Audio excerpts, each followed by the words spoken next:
আসসালামু আলাইকুম রাহমাতুল্লাহ। 10 মিনিট মাদ্রাসায় আপনাকে স্বাগতম। মানুষের পতনের যে দুই কারণ বলেছেন বিশ্বনবী সাল্লাল্লাহু আলাইহি ওয়াসাল্লাম: সবর, সহনশীলতা, পরিশ্রম, কষ্ট ও বীরত্বপূর্ণ জীবনযাপন মুমিন জীবনের অন্যতম বৈশিষ্ট্য। সুখ, দুঃখ, আনন্দ, মুসিবত সবসময়ই মুমিন এ জাতীয় জীবনযাপনে অভ্যস্ত হবে। মুমিন মুসলমান কখনো আরামপ্রিয়, পরিশ্রম বিমুখ, কোমলতা প্রিয়, অলস, সুখ প্রত্যাশী, অমনোযোগী ও দুনিয়া পূজারী হতে পারে না।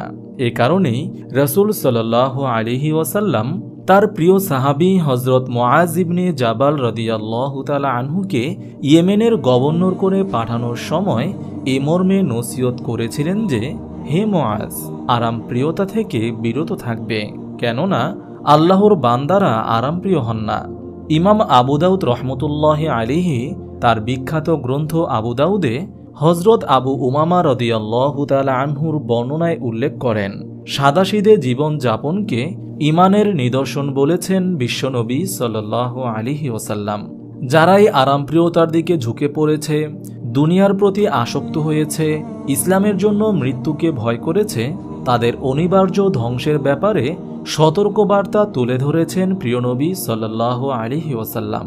হাদিসে এসেছে, রাসূল সাল্লাল্লাহু আলাইহি ওয়াসাল্লাম সাহাবায়ে কেরামকে সম্বোধন করে বললেন, আমার উম্মতের উপর ওই সময় খুবই কাছাকাছি যখন অন্যান্য জাতিগোষ্ঠীর লোকেরা তাদের উপর ঝাঁপিয়ে পড়বে, যেভাবে লোকেরা খাবার গ্রহণে ঝাঁপিয়ে পড়ে।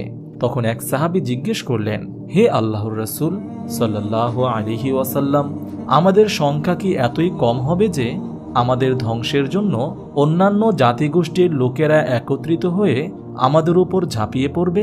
রাসূল সাল্লাল্লাহু আলাইহি ওয়াসাল্লাম বললেন, না, সে সময় তোমরা সংখ্যায় কম হবে না, বরং সে সময় তোমাদের সংখ্যা অনেক বেশি হবে, কিন্তু তোমরা বন্যার ভাসমান খড়কুটার মতো হালকা হবে।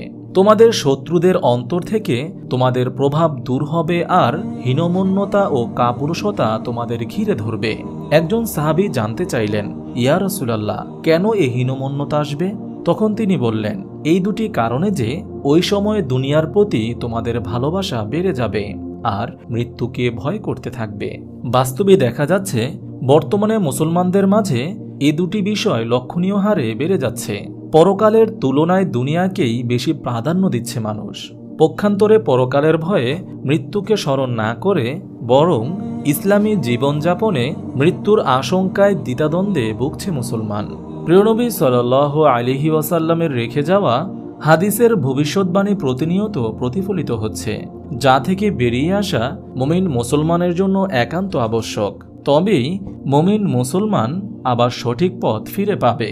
মুমিন মুসলমানের উচিত দুনিয়ার ভালোবাসা ও ফিতনা থেকে বিরত থাকা, ইসলামী জীবনযাপনে মৃত্যুর ভয়কে দূরে সরিয়ে দেয়া, পরকালের কল্যাণে মৃত্যুর কথা বেশি বেশি স্মরণ করে আল্লাহর কাছে প্রার্থনা করা, প্রিয়নবী সাল্লাল্লাহু আলাইহি ওয়াসাল্লামের দেখানো পথ ও মতে জীবন পরিচালনা করা, আর এ দোয়া করা, আল্লাহুম্মা ইন্নী আউযু বিকা মিন আযাবি জাহান্নাম ওয়া মিন আযাবিল কবরি ওয়া মিন ফিতনাতিল মাহইয়া ওয়া মামাত ওয়া মিন ফিতনাতিল মাসীহিদ দাজ্জাল। দোয়াটি আবার বলছি, আল্লাহুম্মা ইন্নী আউযু বিকা মিন আযাবি জাহান্নাম ওয়া মিন আযাবিল কবরি ওয়া মিন ফিতনাতিল মাহইয়া ওয়া মামাত ওয়া মিন ফিতনাতিল মাসীহিদ দাজ্জাল। অর্থ, হে আল্লাহ, আমি জাহান্নামের আযাব ও কবরের আযাব থেকে আশ্রয় চাই, জীবন ও মৃত্যুর ফিতনা থেকে আশ্রয় চাই, আর দাজ্জালের ফিতনা থেকেও আপনার কাছে আশ্রয় কামনা করি। মহান আল্লাহ তাআলা মুসলিম উম্মাহকে দুনিয়ার আসক্তি তথা ভালোবাসা থেকে হেফাজত করুন। পরকালের জবাবদিহিতায় ইসলামের বিধিবিধান মেনে চলার তৌফিক দান করুন।